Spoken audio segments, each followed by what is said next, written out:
तर सर्वांना नमस्कार आणि मानात समुद्र करून आपण आजच्या व्हिडिओला सुरुवात करत आहोत। तर आपण लास्ट व्हिडिओमध्ये बघितलं की आपण गावाला गणपतीसाठी आलो आहोत।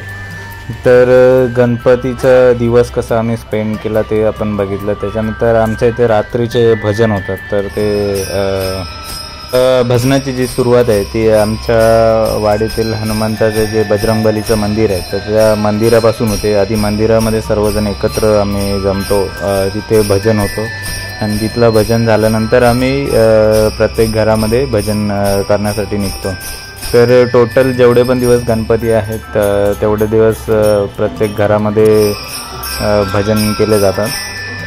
आमच्या इथे जवळजवळ 50 ते 55 घरं आहेत। तर ती जेवढे पण दिवस आहेत त्याच्यामध्ये ती घरं डिवाईड केली जातात आणि प्रत्येक दिवशी 10 घरं किंवा 12-13 घरं अशी वाटून घेतली जातात आणि त्यानुसार आम्ही सर्व जे आहेत ते भजन करतो। तर या ज्या टी शर्ट सर्वांनी ज्या घातल्या आहेत तर त्या आम्ही यावर्षी छापल्या होत्या। आम्ही 1 वर्ष गॅप ठेवून आम्ही या टी शर्ट छापतो। तर लास्ट इयर त्या नव्हत्या छापल्या, त्याच्या आदल्या वर्षी आम्ही छापल्या होत्या आणि यावर्षीच्या टी शर्ट ह्या अशा आहेत आमच्या।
तर मंदिरातलं भजन संपवून आम्ही इकडे बोवडवाडीचा टर्न होता तर तिकडे आम्ही भजनासाठी आलो होतो। टोटल आमच्या इथे 4 वाड्याची 55 घरं आहेत। तर ती 4 वाड्यामध्ये डिवाईड केलेलं, बोवडवाडी, मधली वाडी, सानवाडी आणि पलीकडची वाडी। तर आज बोवडवाडीचा टर्न होता।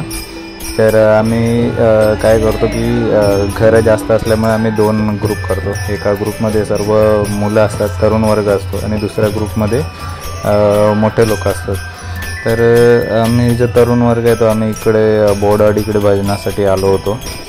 तर हे दुसरं घर होतं आणि हे या दिवशी पहिल्या दिवशी आमच्याकडे टोटल 9 घरं होती। त्यातली 4 घरं जे दुसरा गट आहे मोठा तर त्यांनी घेतले होते आणि बाकीची घरं आहेत ती आम्ही तरुण वर्गाने डिवाईड करून घेतले होते।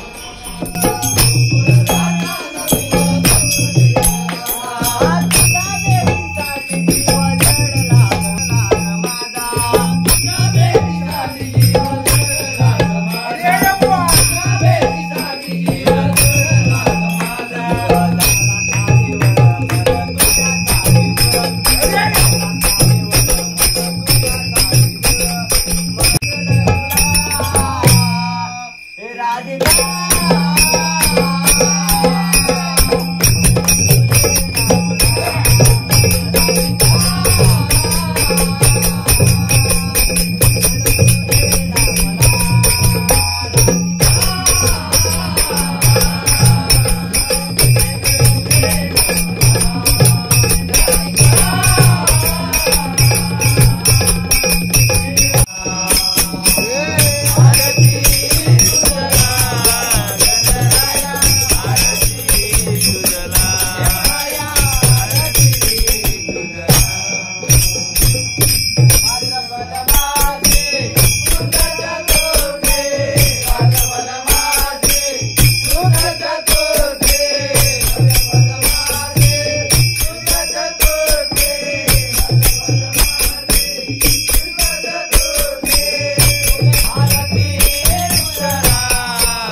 व्हिडिओ जो आहे तो ओरिजिनल साऊंडमध्येच ठेवला होता, काही एक्स्ट्रा ॲडिशनल साऊंड ॲड नव्हते केले. तर व्हिडिओ कसा वाटला ते नक्की सांगा. व्हिडिओ शेवटपर्यंत पाहिल्याबद्दल तुम्हा सर्वांचे मनापासून आभार. पुन्हा भेटूया अशाच नवीन व्हिडिओमध्ये. तोपर्यंत काळजी घ्या स्वतःची आणि इतरांची सुद्धा. धन्यवाद.